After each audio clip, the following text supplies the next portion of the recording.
Selamat malam para pemirsa dimanapun Anda berada. Pada kesempatan malam ini saya bersama Pak Solahuddin Al-Qudiyai. Kesempatan ini kami akan berbincang-bincang tentang perkembangan daerah khususnya di wilayah Sulawesi Selatan. Beliau ini adalah salah satu intelektual yang berasal dari Sulawesi Selatan.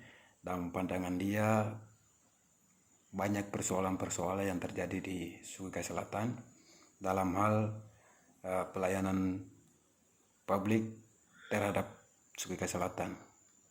Ya, selamat malam. Bagaimana perkembangan daerah di sana, Pak, selama ini?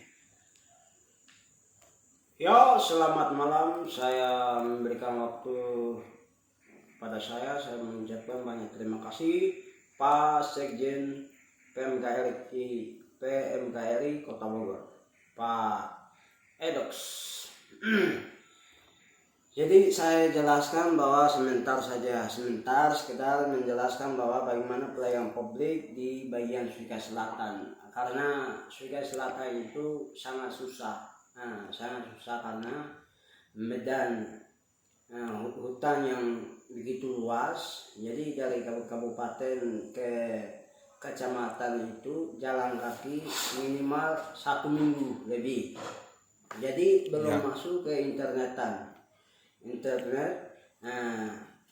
teknologi digital masih ketinggalan di bagian selatan.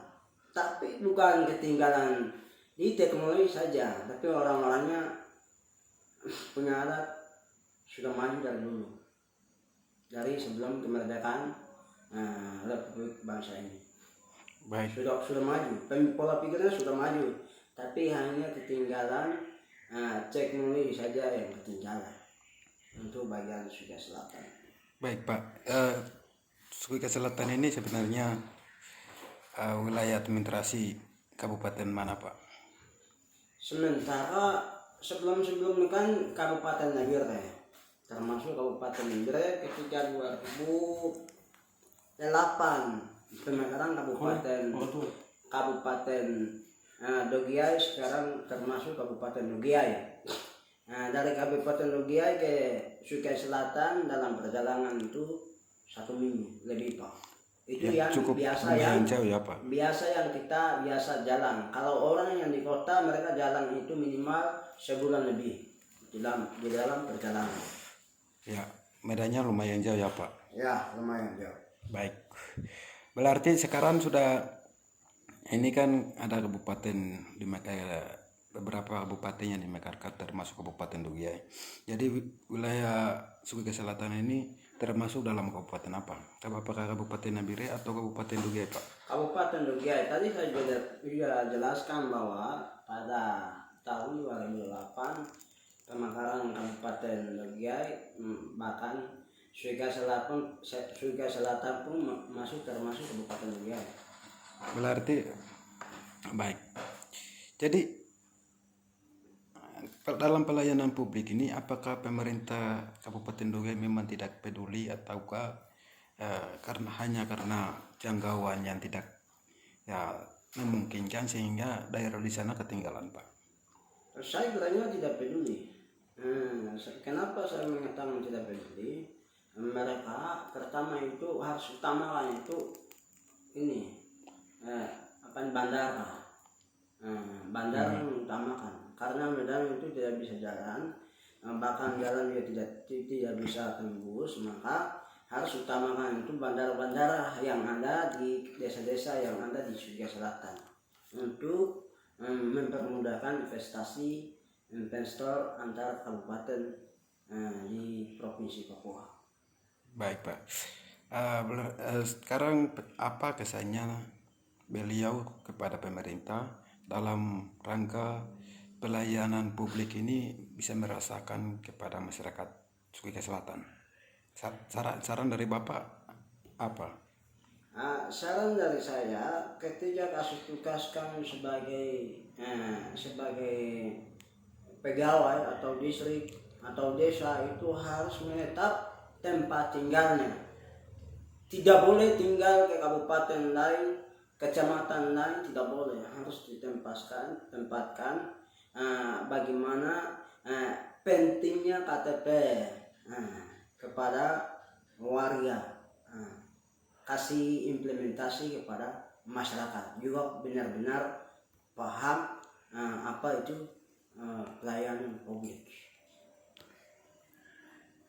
Baik Pak, yang salah satu hambatan yang fatal yang terjadi di distrik Sungai Selatan itu apa? Hambatannya salah satu pendidikan yang minim. Pendidikan teknologinya masih minim juga, karena belum ada handphone pun masih belum ada karena belum ada sinyal. Jadi pemerintah Kabupaten Dogea harus berperan bagaimana supaya ke depan lebih maju untuk distrik Sukai Selatan. Itu kan harus tidak hanya kayak distrik Sukai Selatan saja, tapi harus kerjasama dengan kabupaten maupun provinsi, supaya pelosok-pelosok pun untuk mereka merasakan bahwa kesejahteraannya gitu daerahnya. Baik. Ya, beliau adalah salah satu intelektual yang berasal dari Sungai Selatan. Kemudian beliau akan selesai kembali ke daerah. Langkah apa yang akan diambil yang akan implementasikan kepada rakyat dalam upaya untuk melakukan langkah-langkah yang membangun daerahnya, Pak? Jadi utamakan itu saya tidak membutuhkan pembangunan, Pak. Pertama tidak utamakan itu untuk pendidikan.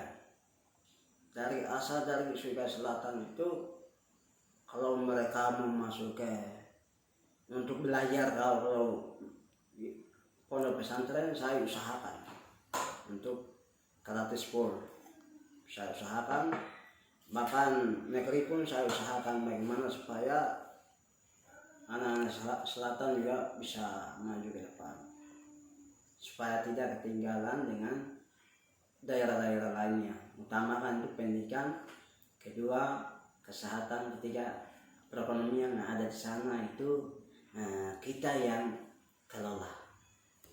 Baik. Tidak boleh dari daerah lain yang kelola di sana.